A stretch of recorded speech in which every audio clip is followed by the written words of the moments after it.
Corona వచ్చినప్పుడు నుంచి ఇప్పటి వరకు అందరికీ ఫ్రీగా బియ్యం ఇస్తున్నారు నరేంద్ర మోడీ గారు. ప్రతి నెల ఈరోజు బియ్యం వస్తూ ఉన్నాయి.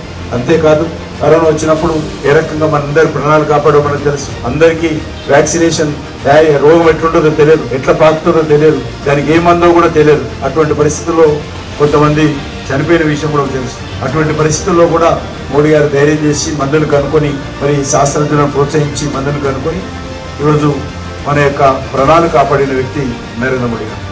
కాబట్టి మీ అందరిని కోరుతా ఉన్నాను, ఈ ఎన్నికల్లో నరేంద్ర మోడీ గారిని ఆశీర్వదించి నరేంద్ర మోడీ గారిని మళ్ళీ ప్రధానమంత్రి చేయాల్సిన అవసరం ఉంది.